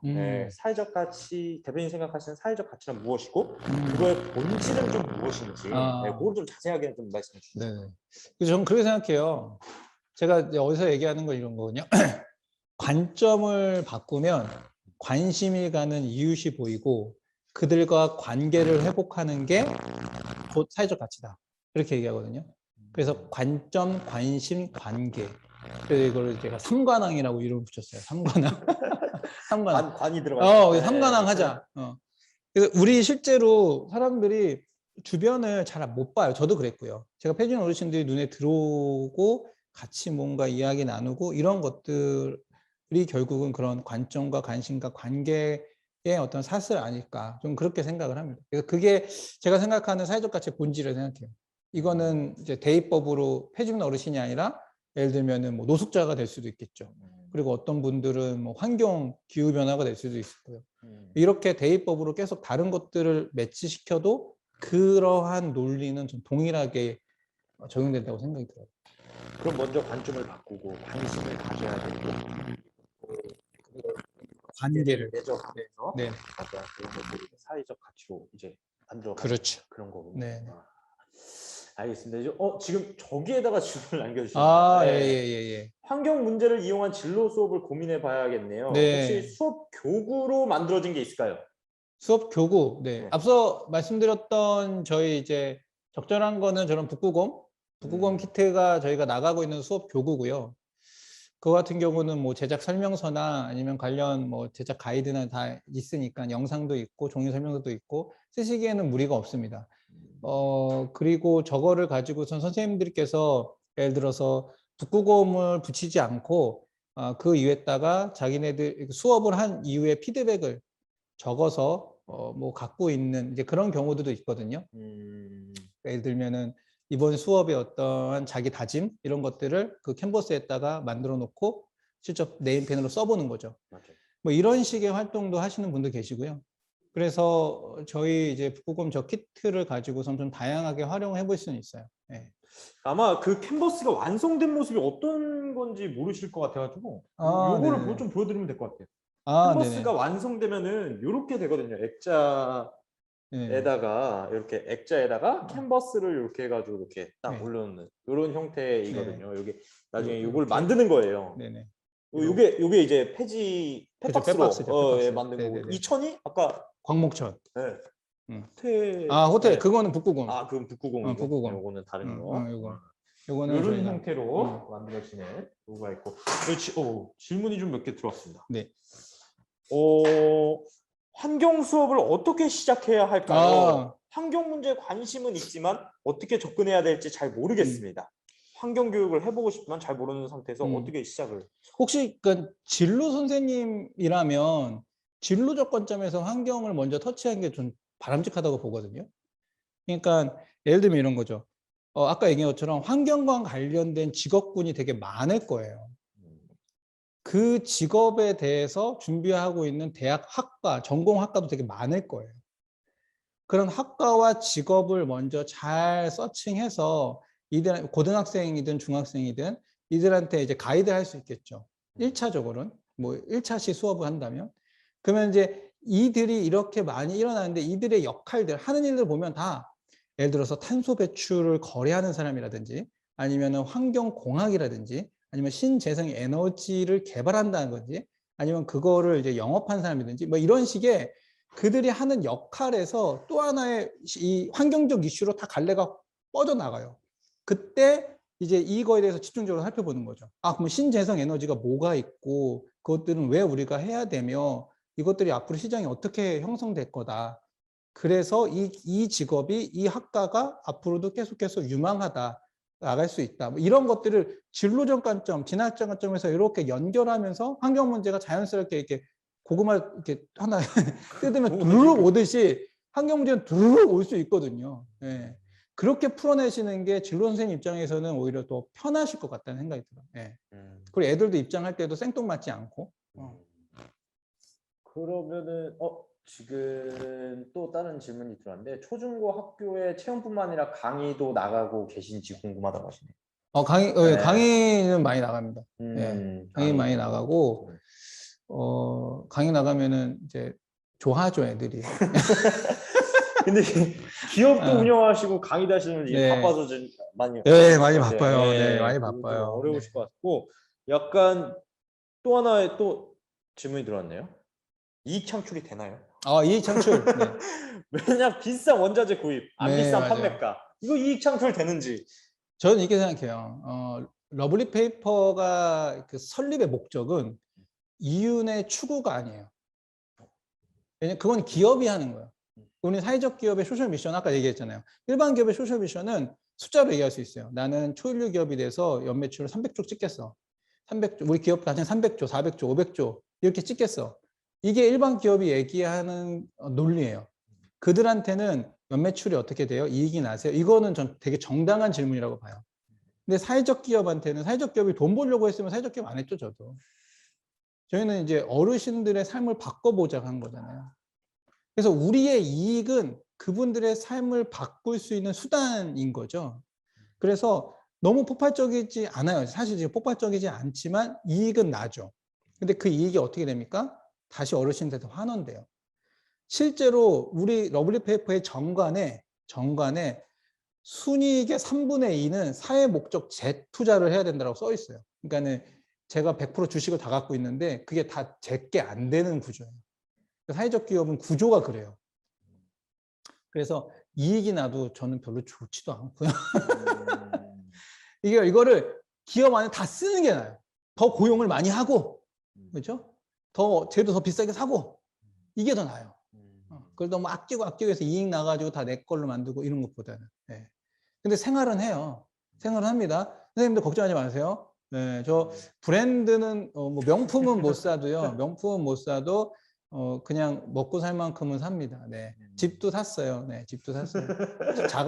네, 자가가 있습니다. 네, 자가가 있는 사람이에요. 자가용도 있고 자가도 있고. 많이 네. 걱정하세요. 돈도 벌어야 좋은 일 계속할 수 있는 거 아니냐고. 맞아요. 네. 그래서 제가 이익은 아니에요. 이익은 아닌데 어쨌든 돈을 계속 벌 수 있는 구조는 만들어내요. 네. 여러분이 헷갈리시면 안 돼요. 매출과 이익은 다른 거예요. 네. 이익이 생기는 건 결국은 다 그 기업의 지배자가 소유하게끔 되어 있거든요. 구조가. 네. 근데 그 이익은 가급적 안 내도 돼요. 그러니까 그 전 과정에서 다 풀어내면 돼요.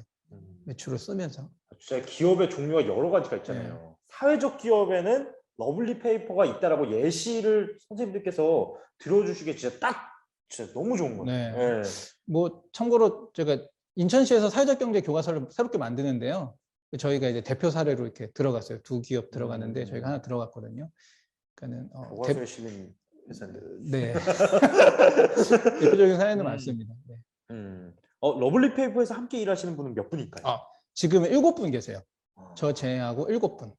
어르신 3명, 그다음에 신중년 2명, 청년 2명 이렇게 해서 7분. 네.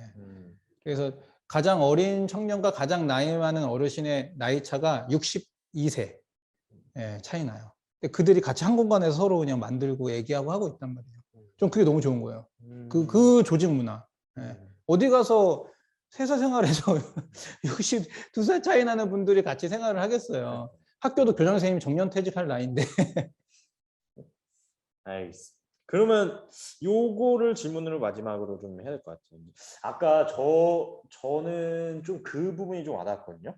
이 사회가 변하고 있기 때문에 틈은 반드시 있고 그 틈을 내 것으로 만들어야 된다. 학생들이 그 틈을 발견하고 어떻게 보면 그게 관점과 관계에 좀 비슷한 것 같기도 한데. 그렇죠. 예. 그러면은 선생님들께서 그 틈을 많이 알려주셔야 그 틈을 좀 아이들의 시각을 좀 바라볼 수 있을 것 같아요. 그렇죠. 그래서 선생님들도 그 틈을 알려주고 싶은 욕구가 굉장히 많거든요. 네. 내가 이런 것도 알려주고 싶고 저런 것도 알려주고 싶고 그러면 이제 나중에 그들이 이 선생님한테 그런 걸 배웠어라고 할 텐데 그 틈을 좀 공부할 수 있는 방법들이 좀 있을까요? 정말 이거 좀 어려운 거긴 한데요. 가장 좋은 건 이제 직접 경험해 보신 게 가장 최고예요. 네. 그러니까 제가 말로만 듣고 귀로만 듣고 또 말로만 했으면은 이렇게 좀 현장감 있게 말씀하시기 어려울 텐데 제가 직접 해봤잖아요. 그러니까 이렇게 누구한테 전달해도 저 사람 되게 얘기하는 게 진짜다. 이게 느껴질 수 있죠. 제가 해본 걸 알려주니까. 근데 선생님들이 만약에 아주 작은 프로젝트, 뭐 큰 거 말고 학교에서 일어날 수 있는 작은 거, 예를 들면은 뭐가 있을까? 우리 반에서 나오는 쓰레기의 종류를 철저하게 분리 배출하는 거예요. 철저하게. 플라스틱도 PP, PE, 뭐 그다음에 뭐 페트, 뭐 여러 종류가 있거든요. 그것도 아주 철저하게 다 분리해 보는 거예요. 그래서 그걸 가지고서는 뭐 플라스틱 방앗간이라는 어떤 플라스틱만 모은 데다 보내기도 하고 종이팩도 철저하게 애들 우유 먹고 한 번에 확 버리면은 그거 다 씻어가지고 펴가지고 종이팩은 종이팩대로 종이는 종이대로 두 개 섞이면 안 됩니다. 철저하게 분리 배출하는 것부터 한번 싹 만들어 보는 거예요. 그래서 우리 학교를 친환경으로 하지 못해도 우리 반은 내가 친환경으로 해보겠다. 이런 마인드를 가지고서는 해보는 거죠. 그리고 공기가 나쁘면 우리 반에다가 화분 미세먼지 이거 방지하는 그런 화분들 있잖아요. 놔두면서 키우고 이름도 정해주고 그거 관리하는 애들을 그냥 환경부 장관이라고 해주세요. 너는 환경부 장관. 이제부터 너는 이 산림청이라고 했구나. 산림청. 너 이 식물을 관리해. 너는 환경부 장관 이 분리배출 요거 잘해. 뭐 이렇게 하면서 뭔가 프로젝트를 작게 해보고 그거를 성공하면은 뭐 성공이라는 게 꼭 어떤 결과가 좋고 나쁨이 아니라 그 과정을 잘 이수하게 된다면 느끼는 바가 분명히 있을 거예요. 그러면 그 다음 게 자동적으로 하고 싶어져요, 사람은. 그 다음에 뭐가 있을까, 이런 거. 그러면서 하나하나 이제 저는 바뀐다고 생각이 들거든요. 근데 이거를 이제 뭔가 이제 제가 잘 정리해 놓은 컨텐츠를 가지고 선생님들이 차용해서 강의 한번 할 수 있겠죠. 근데 그건 정말 일회성 강의 내지는 휘발성이 좀 강한 그럴 수밖에 없어요. 예. 지식이요. 그냥 전달되면 이것도 시혜적인 거잖아요. 그냥 전달되면 끝인 거잖아요. 서로 이제 상호작용을 해야 되는데. 그러니까 선생님들이 알고 제가 이렇게 말씀드리는 거는 일단 선생님들의 마인드셋 그리고 선생님들이 작은 걸 해볼 수 있는 어떤 그 환경들 만들어냈고 그것들을 운영하면서 뭔가 좀 돼요 할 때 뭐 저나 캐머스 멘토의 도움을 요청하면 얼마든지 가서 선생님 여기에 이런 게 있는데요. 다른 학교에서 이런 것도 해봤는데요. 이런 걸 한번 해보셔서 조금만 디벨롭 시켜보면 어때요? 이러면서 하나하나 이렇게 단계적으로 갈 수 있을 것 같거든요. 네. 그런 어떤 시도들이 전 되게 좋을 것 같아요. 네. 한마디로 작은 프로젝트를 하면서 약간의 관점을 좀 바꾸고 그걸 성공함으로써 관심이 생기고 그렇죠. 그리고 그 더 나아가서 더 많은 것을 알아보는 관계 형성. 그럼요. 네. 삼관왕이네요. 모든 기승전 상관왕. 삼관왕이네요. 네. 근데 저는 선생님들이 충분히 역량이 있는 분들이기 때문에 물론 이제 현실이 녹록하지 않다고 너무 잘 알죠. 네. 현실이 녹록하지 않아서 너무 제가 잘 알고 제가 현장에 있었기 때문에 제가 9년 동안 고3 담임이 아니었습니까? 근데 러블리 페이퍼를 창업했단 말이에요. 애들 입시 성적 좋아요. 연세대 가고 그랬어요. 대안학교에서 연세대 가기 쉽지 않습니다. 예. 다 보냈단 말이에요. 네. 할 수 있어요, 선생님들. 네, 할 수 있습니다. 도움 요청하고 멘탈 관리가 필요하면 저한테 얘기하세요. 제가 전화로 멘탈 관리 해드릴게요. 오늘 선생님들께서 이 작은 용기를 가져가는 네, 그런 시간도 되었으면 좋겠네요.